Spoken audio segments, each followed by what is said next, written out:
I'm really happy to say that, first of all, in general, we invested a lot of money in infrastructure, and we have a very, I would say, innovative and very, very ambitious infrastructure plan. And we were able to target clear infrastructure, cultural infrastructure money in that plan. So that's great news. Over the past 2 years, because I'm starting the new cycle of supporting cultural infrastructure, we were able to deal with a lot of the backlog. So in 2016, in the budget, our budget for Cultural Spaces Fund was increased to $86 million for 2 years. And so we dealt a lot with the backlog, and what we did also is there's 2 ways to fund cultural infrastructure at the federal level in Canada. The one way is through the Cultural Spaces Fund, which is dealt at and by Heritage, and the maximum support that can come from the Cultural Spaces Fund is $15 million. The other way is through federal, provincial, and territorial agreements. And before we were in power, the infrastructure FPT agreements didn't allow for cultural infrastructure to be funded. So for example, in Montreal, the Contemporary Art Museum was not funded for years because it was under a federal, provincial, territorial agreement, and that precluded funding from the federal level for culture. So when we were elected, I really quickly sat down with Amarjeet Sohi, the Minister of Infrastructure, to have that changed. And so for really big projects, that's really important, because then we can go over the limit of 50 million and we can partner with the provinces or territories. So that's one thing. The other thing also is I'm very much aware that we're doubling the Canada Council for the Arts at the same time. And so while we are doing that, we want to make sure that we have the right infrastructure, because we're massively investing in production in artistic production. And so that's why we're adapting the modalities of the infrastructure projects on the cultural side to make sure that we are able to build the new cultural infrastructure of the 21st century. And what do I mean by that is, of course, theaters, museums are extremely important, and we will be there to support that. But we have also in mind creative hubs, such as, for example, a great project that was developed in Toronto recently, which is called Launchpad, which is a place where creators from different fields of work are actually maybe in music, maybe in fashion, maybe in performing arts in general, are gathering to this one place to create and innovate. So there are lots of innovative hubs on the startup side and on the technology side, but there's so much to be done on the creative side. So that's what we have in mind also, in these new types of infrastructure. I know Montreal has one, which is La SAT. Toronto has Launchpad, and we certainly see a potential for this type of infrastructure across the country. I wonder if you could speak a little bit to the cultural sector's greatest challenges and opportunities as you see it, and how you imagine you can help. Yeah. See, when I was first appointed Heritage Minister, I knew that I had to deal with the disruption in the broadcasting system. And so I had a choice. Would I have to deal with every single decision of the CRTC? Or did I want to really take on the challenge to change the legislation and change the regulation in order to have a new policy, which can then be how can I say, the decision making would then be done by the CRTC or any forms of regulation. In French, I would say, en fait, le fait de mettre en œuvre cette réglementation-là via des organisations. To put this regulation to work, switch to English. To tackle on that challenge, which I called, of course, how can we support Canadian content in a digital age? And that's why you've been hearing me talk a lot about this digital disruption. What I realized throughout the consultation process and throughout reading a lot about the issue is it's not only, of course, a medium or a way of distributing content. It is actually a phenomenon that will transform cultures very, very profoundly. And so, how can we have national cultural policies while these platforms are not organized by territory? And while lots of the state leverages, which are usually legislation, are not really enforceable because the companies are not based in our territory. And so the philosophical question behind it as being a policymaker was, what is the relevance of state action in a digital age? And so that's why we're trying to be extremely innovative in our new cultural policy. That's why I'm very much aware that the different sectors in the arts and culture in Canada are being affected. Especially on the music and audiovisual side, but that expectations of Canadians are just changing when it comes to their experience of arts and culture. And they have access, Robert was saying that they have access to the best content in the world. So how can we make sure that we are creating extremely high quality content that will show our citizens how much their culture is thriving, and they can be proud of it, and they can participate into it, and that we can ultimately benefit from the social impacts and economics impacts. Donc, c'est ça qui me préoccupait particulièrement. That's what worried me because I knew that technology would have an impact on culture. More specifically, that there would also be an impact on the culture, the cultures that are not necessarily the most, in terms of numbers of people that belong to them, the ones that are more important in Canada. For instance, francophonie, native communities. And that's why also our whole cultural approach was always been based on the fact that we would be able to emancipate the different cultures, to counter some level of assimilation, to have coexistence, social coexistence, economic as well, that would be in harmony, Pacific. So that's all, a whole social contract behind that cultural policy, knowing that the legislative leverage are not as important, so it becomes an enormous challenge. It's very important work to be done. But at the same time, what I thought we had a great opportunity because there's no other country around the world that found the solution. Switch to English.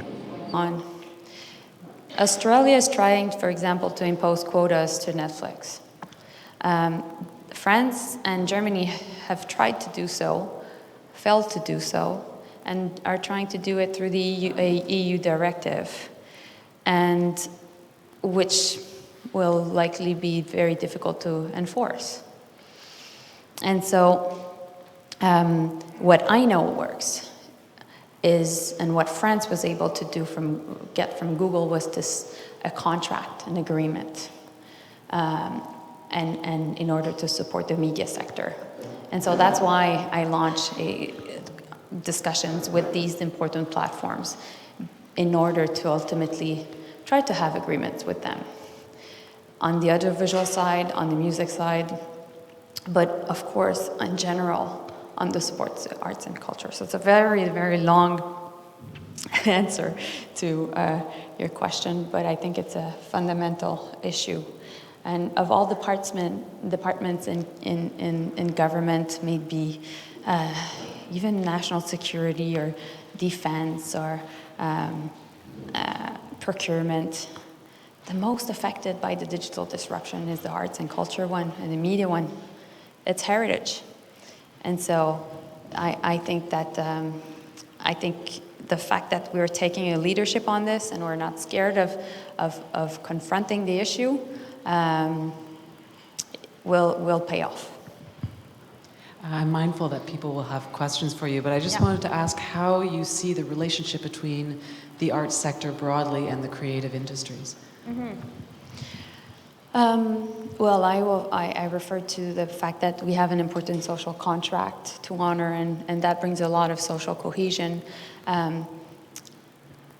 We're the country with the highest percentage of new immigrants in the OECD. 20% of our population is foreign-born. And so that's why all the discussions over multiculturalism, interculturalism in Quebec is so important, because it's a question of being able to integrate very well our newly arrived immigrants. And meanwhile, we have 2 official languages. We have indigenous communities that which we are in a reconciliation process with. There's lots happening on the social contract side in Canada, a lot. And so so that's why the cultural policy revision and change is so important. On the economic side, I really, and I said that in the speech last night, I really believe in the importance of, it's our time. It is the arts and culture's time. In a context of automation and in a context of mass creation, there's no artificial intelligence or machine learning or any form of robots that can replace creative thinking.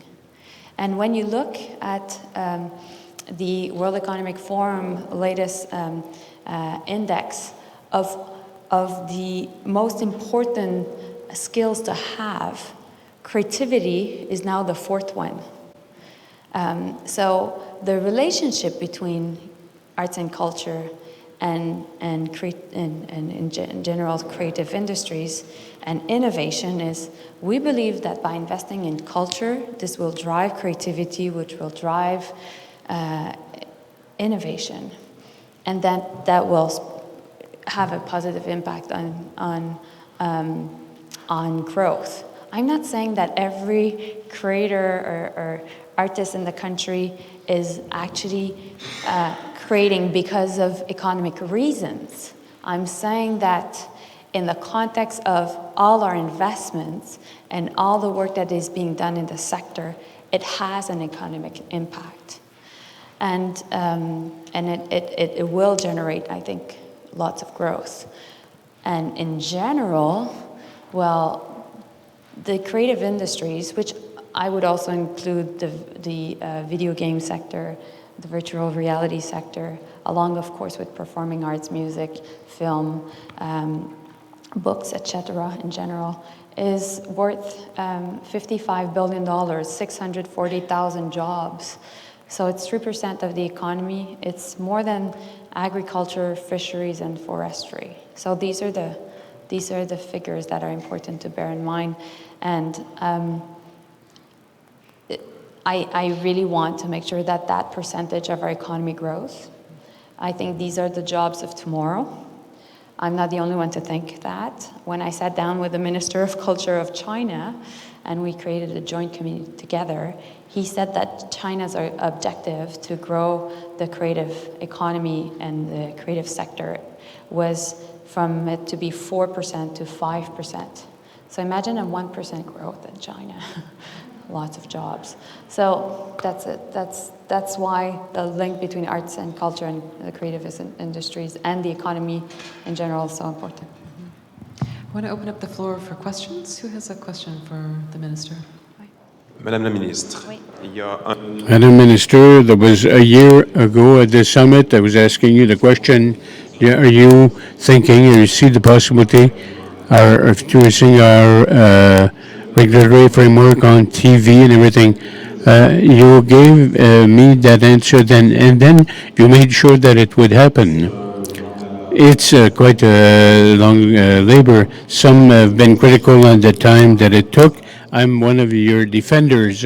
It can't happen overnight, and I would invite everybody in the room so that we rally behind the minister, because really is a champion for us.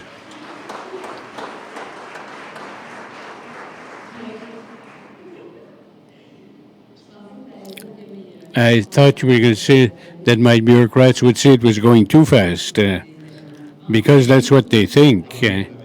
Well, you get them to work fast, and we work with you on that. My question is about your recent precipitation to the G7 of culture. So you see possibly diplomacy as a way to do a counterweight compared to private industry. You've talked a lot about protecting cultural diversity. These are, yes, things that have to be done, but I've worried the size of those industries, even with the cash they have, Alphabet to Apple, have the capacity to buy, the whole debt of some developing countries tomorrow morning.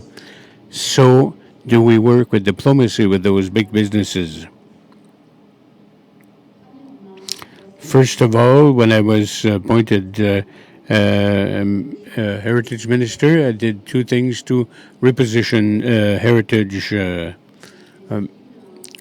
I got involved. Everything was the whole innovation aspect of government to make the different direct links with culture and everything that would be happening in innovation.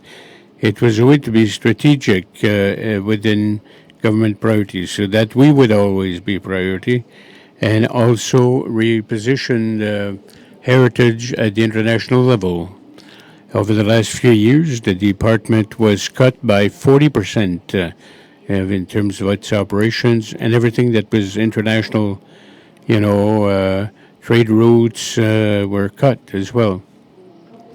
So we repositioned that. So now, in different commercial missions and embassies, there are cultural diplomats, if you will, specialists in terms of arts and cultures, and part of those great commissions. And this has helped me to get information from embassies. And I went to Paris, London, and China, and I realized to what extent I did not have information on the cultural policies of other countries because the information had been cut over the last 10 years. So that's where I started to get more information to do diplomatic links with others in France, England, Secretary of State, England and Germany, to see what exactly was happening in China and so on. And gradually, I realized that we're just about the only country, maybe France, Germany to some extent, but in terms of priority, the impact of the digital. Well, Canada is always the first external market where the U.S. go when they export. So we're always the first affected. Netflix, 44% of people have Netflix in the country, Anglophone and Francophone. And when you look at the Broadband. And with the broadband, we have a high percentage of that as well. So I knew it would be normal that Canada should look into this issue. But it took a while to understand this because I had to have access to the information from other countries. Even when I talked to our ambassadors, they did not necessarily understand this. It had not been a priority for 10 years. Now, in terms of cultural diversity, the Canada signs such an agreement with UNESCO. Switch to English. To understand, because it's a basis of our cultural exemption in free trade agreements. So when we negotiated NAFTA, there was a cultural exemption to protect basically our policies. At the time, it was much more to protect the magazine industry, and later on, it was to make sure that all our broadcasting system was actually allowed to be only Canadian and to have Canadian quotas on it, Canadian content quotas. And later on, during the WTO agreements, lots of countries, especially France and Canada, wanted to make sure that there could be these cultural exemptions even in WTO discussions. And that's why UNESCO became the forum to develop these policies. Now, UNESCO has changed a lot as an organization since then. The US was never a signatory to this convention, but we used to be part of UNESCO. It is not anymore. And so the discussion right now is happening at UNESCO to see what is cultural diversity on digital platforms. And so we are discussing some countries together this important issue. And what I'm doing also is I'm working with other countries to create an international coalition to discuss cultural diversity on digital platforms. But countries don't have the same opinion on the internet. And lots of them don't have necessarily the same democratic principles we have. And so that's the big challenge of dealing it at UNESCO level. And the US is not part of UNESCO, and these digital platforms are not countries. So I really think that diplomacy is evolving in the 21st century. This is not only a state-to-state relationship. In different sectors, not only in the arts and culture sector, but I believe in the fact that diplomacy must be in line with how society is organized and how the economy is organized, and that's why I'm going to Silicon Valley to talk about cultural diversity with these platforms, calling on their corporate social responsibility.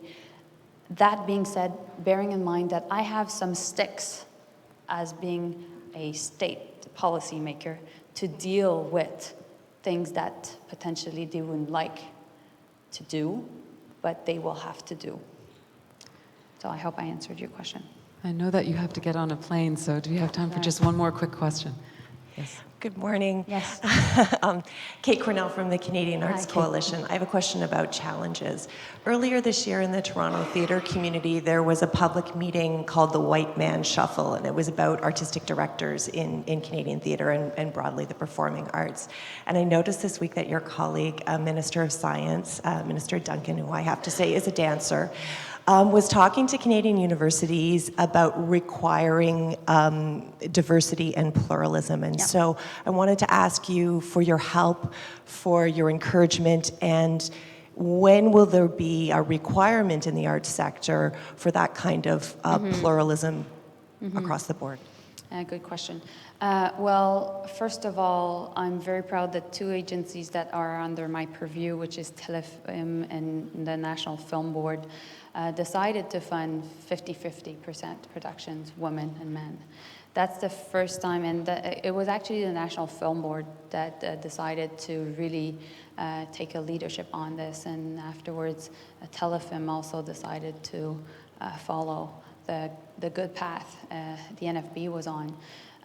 So the question of gender parity is certainly a very important one that we take really, really seriously. And in the sector, one of the sectors where it was most difficult for women was actually filmmaking and production. I'm willing to hear any how can I say, solutions for the rest of the sector. I know that the Canada Council is working extremely hard to support much more diversity of voices, diversity of perspective. They have dedicated funding also for Indigenous communities. That's part of their 6 priorities, and that's great work. But that being said, I know that we can always do better, and I think that the sector will just benefit from new and diversity, because it's when you have a diversity of voices that actually you can have creativity and innovation. Thank you. Minister Joly, thank you very much for I'm joining already us. done. I could have.